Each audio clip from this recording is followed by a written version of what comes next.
What's up, guys? Good morning. Alex here, Elevated Lifestyle Lab. Wanted to hop on today, do a podcast, give you guys a recap of my race that happened last weekend. I did the LOST118, which is 118 miles around Lake Okeechobee. Due to some construction, it was shortened to 110 miles, but I wanted to hop on and give you guys a report. First off, I wanted to show you the new office, if you can see. Finally committed, made the jump, got a place to do this podcast officially, set up my computer because we're about to launch Elevated Lifestyle Lab supplements, so I needed I needed home base so I could work. So I'm super excited, getting the official podcast area set up over here, and that should be ready hopefully in the next week or so, but I'm really pumped to have a spot to do this with you guys, hopefully more than a couple times a week now, so I can be a little more consistent. But I wanted to give you guys a little report on how I did last week. If you follow me on social media, you probably saw I was able to do the race. Like I said, it was called the LOST118 here in South Florida. It's around Lake Okeechobee. It's normally around 118 miles, but with some construction on the levee this year, it was shortened to 110. So I was able to complete the 110-mile run in 29 hours, 42 minutes, which was my goal was to do it in under 30 hours, so that was a success. But man, what a long freaking race, man. So if you've been following me, you know that I've been started doing ultras a couple years ago. I've done a wide variety of different ones, but this is the first one that was this long from kind of like point to point. So my last race was last year. As you guys know, I was raising money, and I did a 6-day run here in Fort Lauderdale. But that's a timed event, so it's 144 hours, run as much as you want, as long as you want, and get as much distance as you can. This race, this one is 110 miles, start, and you're not done until you cross the finish line. So it was, and it's so 110 miles. I've never done that distance in a one straight shot. You know, I've done a 24-hour run, but I only hit 83 hours. That was 2 years ago. I've done a couple 12 hours, a couple 10 hours. I've never actually hit 100 miles or more within like a single race without, sleeping and eating and taking a shower. So I was excited, and I was curious how my body was going to hold up. Because leading up to this, I did the 6-day run in last November. I beat my body up pretty good. I did 243 miles in 6 days. But then after that, I took probably a solid 6 weeks off without running more than a few miles. And then when I got back from all the holiday trips back in mid-January is when I started, slowly getting back into running more consistently throughout the week. And then once I signed up for this race, then I started doing a little bit more miles. But I was curious because I didn't do anything longer than 10 miles leading up to this since November. But I felt strong. I was in the gym. I was stronger than I was back in November for the 6-day run, so I felt pretty confident. I had 2 crew members, two ultra buddies of mine, Jessica and Therese. They were such a good crew out there. They're ultra runners as well, so they really helped me get through across the finish line. So leading up to it, I got my training in, I felt confident, and so it was time for an adventure. So it started Saturday, 7 a.m., and it started down at the bottom end, close to Clewiston. So I had George, my partner here, and also my co-host sometimes. I told him he got this cool drone that he can go take some photos of his real estate, his houses and stuff that he does on his other business. So I'm like, man, you should come out and do some drone footage of us taking off, running around the levee, just get some really cool footage out there, because the views are pretty cool once you get up on the levee and you can see the lake, and it's really cool. So we got to the starting line. George showed up early. We got out there. He got the drone flying. I was out over talking to my buddy Todd. And George was like flying the drone over, and I was like, Todd, look, check it out. That's our drone for, they're gonna get some footage. And he's like, oh, cool. We're like waving, and then we watch turn around, and it's supposed to have like an anti crash setting and stuff on this drone. All of a sudden, I hear, I'm like, oh no, it got caught in the trees. So poor George, within like 7 minutes of that thing being up in the air, it was stuck like 30 feet up in the tree. And I was like, oh man, there's no way that's coming down. But luckily, Scott Richards, he had Hertz, one of the race directors and one of the people out there working. He had a Hertz Sprinter van. So he's like, hey, I'll pull the van up. You pull your truck up so I can use that as a ladder to get on top of my van. And I've got this broomstick. I'm going to try and knock it down. So he tried. They did a whole bunch of stuff. Still couldn't reach it. One of the park workers that were there was emptying the trash. She was like, what are you guys doing? He's like, oh, we lost the drone. So she provided another broomstick. They duct taped it together. shout out to Scott because they were able to get it down. But that was just funny. I know George was probably like, "Oh man, that sucks." But anyway, so race started at 7 a.m. And we were off. So the weather was supposed to be really nice that day. I knew it was going to be hot. And so I had my whole plan down. So if you guys listened to my last podcast, I started training, doing the run walk. So I was running 0.75 of a mile, walking a quarter of a mile. Running 0.75, and I was running around the 12 and a half minute mile, jogging I should say, and then walking around like a 15, 16 minute mile. So the idea of that is it's going to keep everything slow and steady out of the gate, because you know, with so many of these races that I've seen and I've heard from a lot of people that have a lot of experiences, if you're coming out of the gate too hot, especially in the hottest part of the day in the race, it's you know, you run into the possibility of bonking late night. So I knew that was going to help kind of keep my heart rate down, keep the pace low, and especially during the hot times. So came out doing that, jogged 0.75, ran or walked 0.25, and just kept doing that. So it was going nice and easy. My goal was around 5 miles per hour, and then as the day went on, it was going to shrink in just for eating and braking and stuff like that, so around 4 to 5 miles an hour. So I was on pace for a couple hours, then I started slowly falling behind, which I wasn't concerned because it was getting really hot out. So I was just making sure to eat and drink a lot. As far as nutrition, I started off with like some peanut butter jellies. I had a bowl of oatmeal earlier. I had a bagel with cream cheese before the race. So I'll tell you that first. So I woke up around 3, ate 2 bowls of oatmeal at the race. About 2 hours later, I had a bagel with cream cheese, and then as the race started with peanut butter jellies, raisins, granola bars as I was running, like as I was making my way, and then around about 4 hours into it, it was cheeseburger time. Had a big cheeseburger, and then as the day progressed, more cheeseburgers. I had a whole pizza out there, Meat Lovers Pizza. That really was delicious. That made it like several hours out there for me. So I got you know, about a marathon distance into the race, had around like 5 hours. So it was like right around noontime. I was hitting the marathon distance. I felt good. I felt strong. If you follow me on social media, you know I got these new Hoka Bondi shoes. Which before I was running in Ons, which I thought were great. It was my 3rd pair. I ran a lot of ultras in those, and I just kept seeing everybody with the Hokas, and I'm like, I'm missing something. So I finally broke down, bought a pair of the Bondis, which are like their squishiest, softest ones. And I tell you what, man, they eliminated all my knee pain and all my hip pain, because normally around 20-25 miles I would feel like a little twinge in my knee. My calves would start kind of slightly locking up, and my hips just felt super out of whack. And lo and behold, I think it was the shoes and the insoles. Those were made more for running faster with probably, you know, a half marathon or something. So I got these shoes, and man, what a difference. You know, around marathon distance time, I felt solid. I felt strong. No kind of sensitivity in the knees or in the hips. I was really happy about that. I just stayed on top of you know, drinking my drink. For electrolytes, I drink. Back when I did the 6-day run, and I hired Aaron, and that he works with the Iron Cowboy team, James Lawrence. He has a electrolyte drink called the Speed Sauce with drink Magnic. I think that's how you say it. And so I still had a couple of containers of that. So it works great for electrolytes. I was using that in my handheld, and then I had a water pack on because it was like, it started getting a little far distance from where I would meet my crew, and it was super hot. So I had big water pack, and then had electrolytes in the handheld. So right around marathon distance time or so, that's when the heat of the day was coming, which wasn't as bad as I thought because the sun was behind us. And I had my sun hat on, I had this shirt on, this long sleeve shirt, and it was giving me some protection, so I felt I wasn't cooking too bad. You know, I started running with a few people, or walking with a few people. One guy out there, Kaz Camara from Brazil. He was cool to walk with. Shout out to Kaz if you ever see this.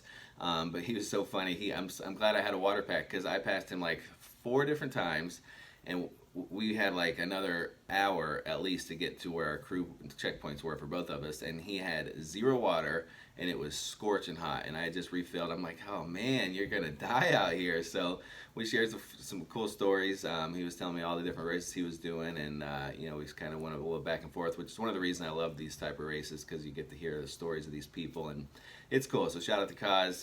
Glad I was able to help you out a few times, get you some ice water in your bottle. So it was kind of smooth sailing up until around like mile 40. I was started to get a little tired, and that's when I took my first Tylenol or ibuprofen. So normally I start around like a marathon because of those little twinges I was feeling, but I felt good until about 45 miles. And that brought us to like right around like 4 o'clock. And that's the worst part of the day, because the sun was now in front of us setting, or right on the side of us. So I couldn't, even with my sun hat on, I was getting just pounded with the sun, just cooking us from the front. So at that point, I walked a little more than jogged, so I no longer was going with my plan of run 0.75, walk 0.25. It was, I'm going to walk for up until maybe the next crew, and that way, because it was, for those last like 2.5 hours the sun was out, I'm like, there's no reason to try and really like get punished and kind of lose a lot of electrolytes or water at this point. So we just kind of cruised until then, and then when it hit dark. So as far as like the terrain, we were up on the levee. So we started off on the highway to get past the construction. We hopped up on the levee, which was like fine sand, seashell type like maintenance path, which wasn't bad for a while. For the longest time, like 50 miles, it was like bike path, which was like concrete, and then that type of trail. And even on the sides of those gravel paths, the grass was cut real low, and it had some fine packed sand, which was actually really comfortable to run on. So I was just running on the sides of those, and it wasn't bad at all, as far as like running on rocks and stuff like I was imagining. And one of the guys that was doing the relay portion, which I ran the race like 11 times, was like, kept saying like, oh, up a little while, there's like 18 miles of like just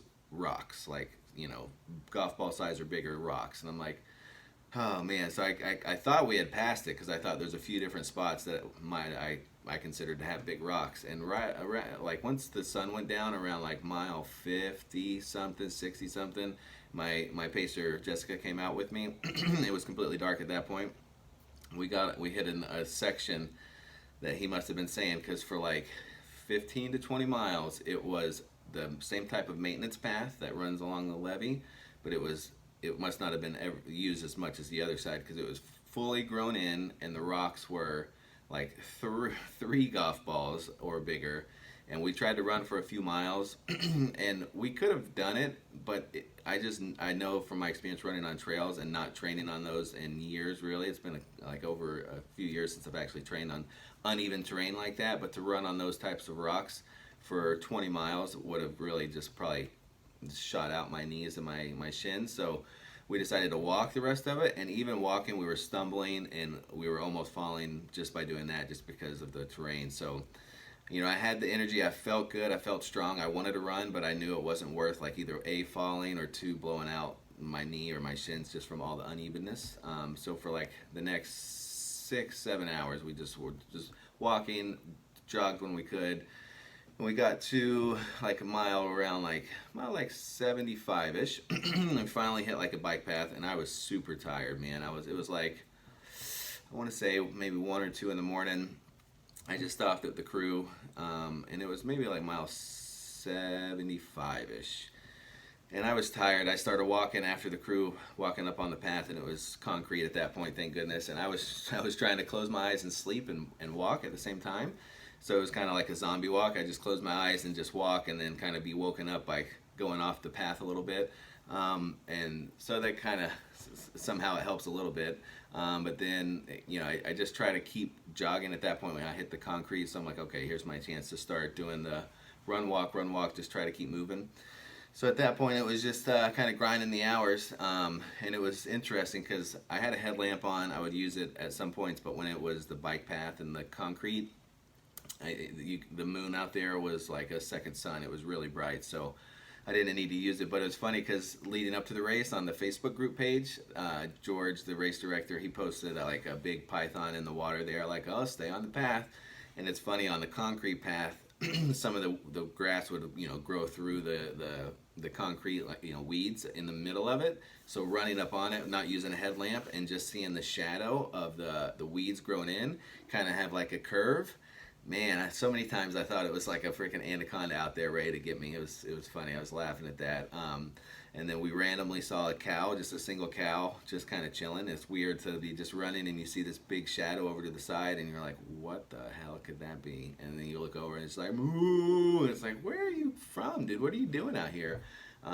So we got out to like mile 75. And the mosquitoes, man, holy shit, the mosquitoes. It was like Jurassic Park out there. Excuse me. They were so bad. They don't really affect me as far as I don't welt up or get marks from them, but it's just the fact you feel them. Like I would stop to take a piss, and they would attack my legs, and I mean, it felt like it was fully covered. It was crazy. So I was getting super annoyed with those.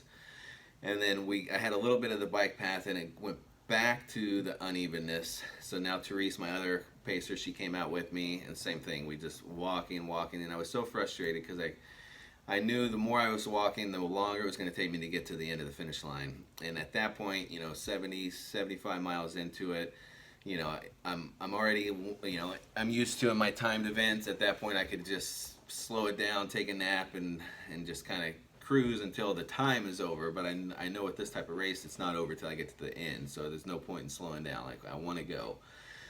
So I was kind of frustrated at that point. So I told my two pacers, Jessica and Therese, I said, okay, once we get up to where it's gonna turn into concrete again, I'm just gonna get my headphones. I'm gonna just try and rock out and go.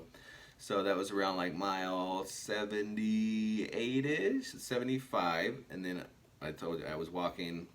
I thought I saw the anacondas. We got to the next point. I caught up to one of the runners that was in front of me, and his wife, the crew, called him.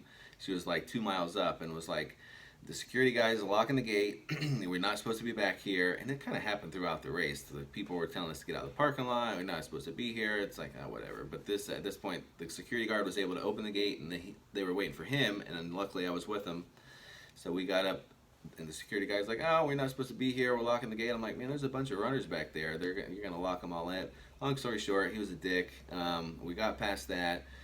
My crew was right there after, and at that point it was along the highway on a sidewalk, and I'm like, all right, finally out of the terrible terrain on my feet. I'm like, all right, we're gonna rock and roll now. So I met my crew, loaded up on some snacks and food and electrolytes, put in the headphones, and started rocking. So that was like mile 80, 81. I remember it was mile 80, 81 because I'm like, all right, I felt good, I felt strong, I didn't feel like so beat up on my, you know, normally at that point my hips and my knees are really feeling it, my calf muscles, but I felt really solid. I popped 2 more ibuprofen, 2 caffeine pills. I'm like, let's go. I went on a solid run. I probably got from mile 81 to like almost 88, 87, 88. I was cruising. I was still doing the run walk. I was running until I felt uncomfortable as far as tiredness, running, walking. So I kind of threw out the 0.75, 0.25 at that point. It's just go how my body feels.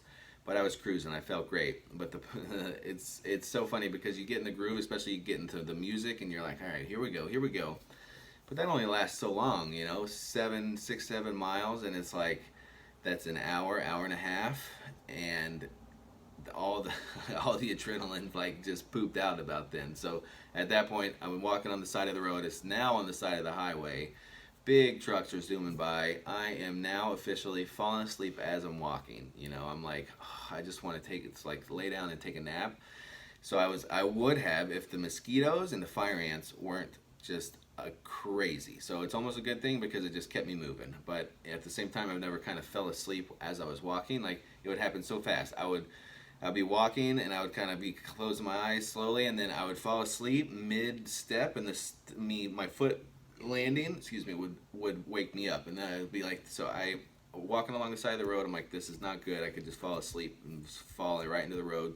Got all the way in the grass, got up, finally saw my crew because it was about maybe an hour up, and it was still on the side of the road. It was brutal, and the side of the road was kind of grooved out to make that noise if you're getting off, like so that was annoying as well. And then the mosquitoes, and then them driving by, all the diesel smell. So it just felt, I was so over it at that point. That's like 87, 88 miles, about to hit 90 miles. About to hit 90, and the sun was coming up because I remember that was hitting the 24-hour mark. So it was like 23 hours or so. And I was just over it. I was super over it, but I wasn't hurt enough, or I wasn't really hurt. I was just tired, and I was over the terrain, and I was over the mosquitoes. But I knew the only way it was going to be over is just to keep moving as fast as I could, because the only way we finish is through past the finish line. It's not time. So I keep mentioning that because I've done so many timed events, and it's just a different mindset. So I knew I just had to keep trucking. So I met up with my crew around like mile 90, 91. I'm like, just try to look for some breakfast food, something warm. I had 2 big blueberry muffins. I had loaded up on some. I was switched over to Powerade at that point. Had a big Powerade, and then they found an Arby's close by. Got like a hot bacon, egg, and cheese biscuit, which if any of my ultra buddies know out there, that deep into a race, you get like a hot meal like that, it's just like melts in your mouth. It was so good. But at that point, I was really I was so over it. And at that point, we were running back on the road again because of all the maintenance. I had to bypass it. So back on the highway, the sun was up, and it was such a strong headwind. The whole earlier part of the last day, the wind was behind us, so I didn't pay much mind to it. But the next morning, the whole way in, from like mile 95 all the way in, it was running into like a crazy headwind. I would say at least 15, 20 miles an hour at some places. And the sun was out just cooking. So at that point, it was just a grind fest. It was just a lot of walking, and just trying to get to the end. Trying not to think about like, oh, I still have like 5 more hours at this pace. If I keep walking 3 miles an hour, it's just gonna take so long. So that was also motivation to just like get me to go. And I found like an extra gear out there because of that.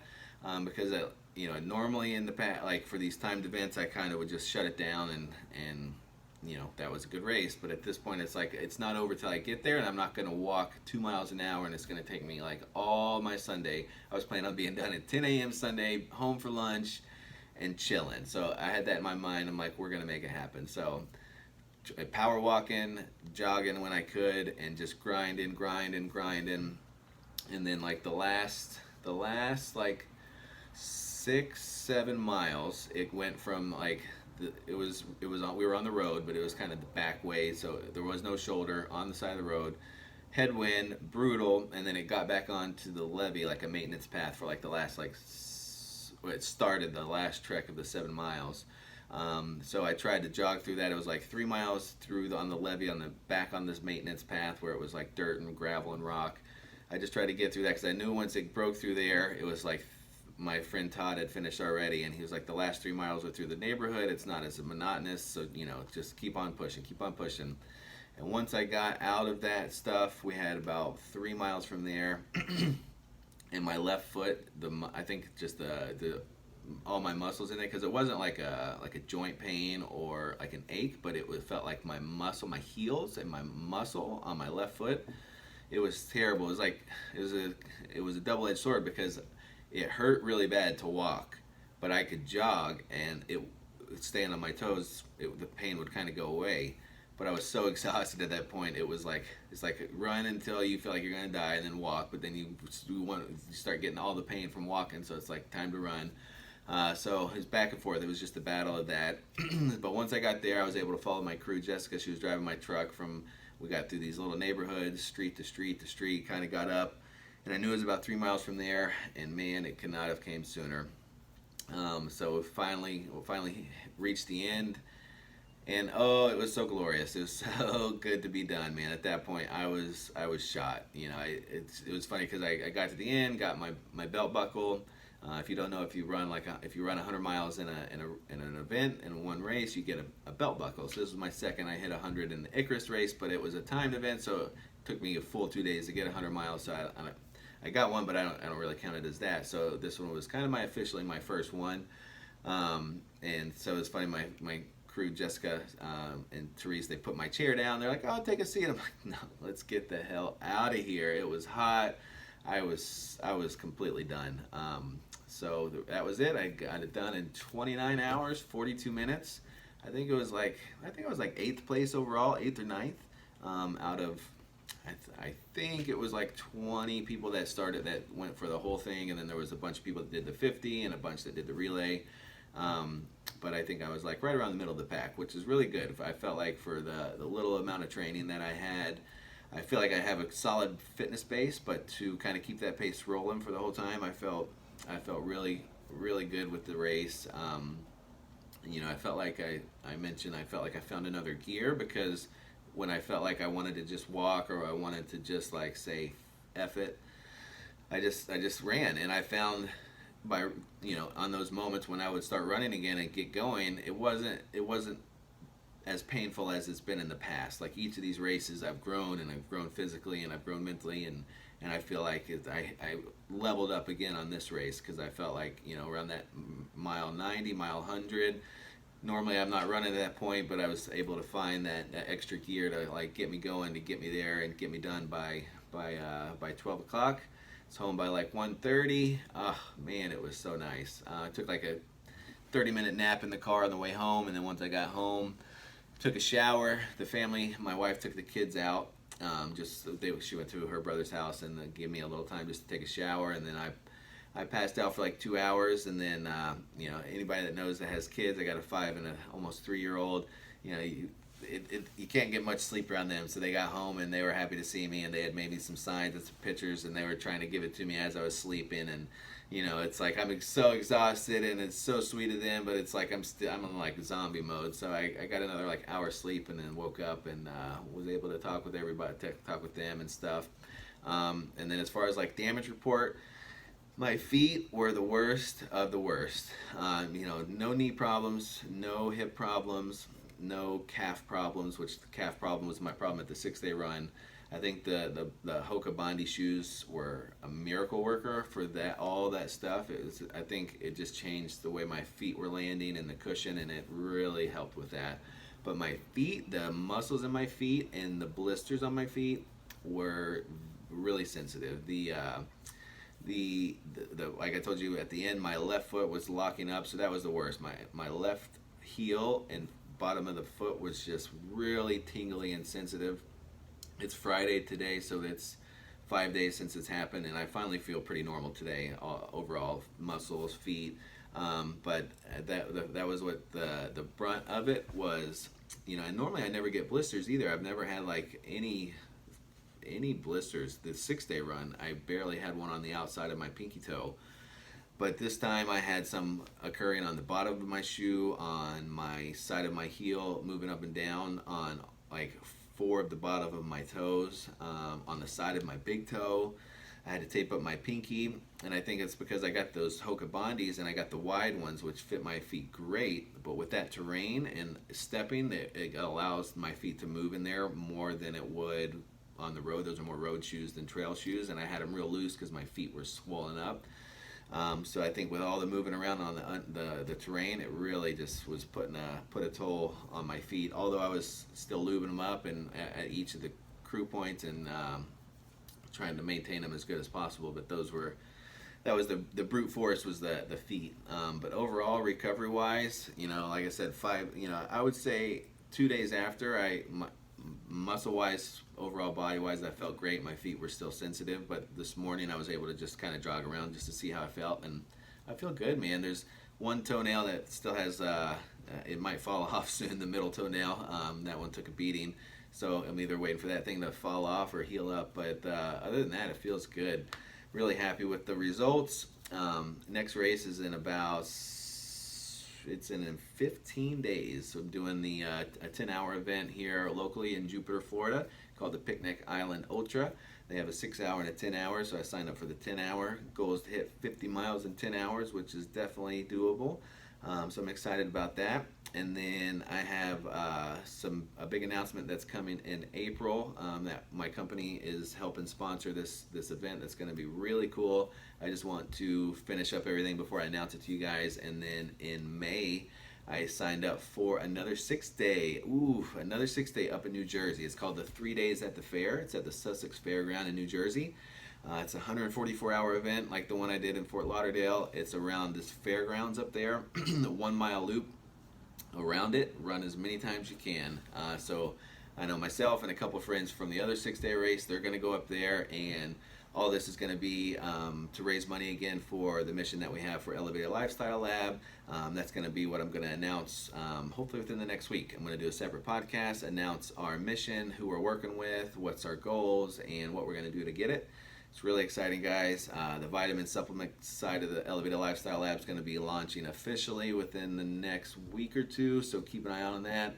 Really excited for all this coming together, guys, and I will talk to you soon. Appreciate it. And if you don't forget, if you haven't subscribed or if you haven't subscribed to the channel, please do it now so you can get alerts when we have new videos, and also follow us on social media for up-to-date stuff on all the different runs and races that we're doing and different people we're going to be interviewing. Thanks, guys. Have a good weekend.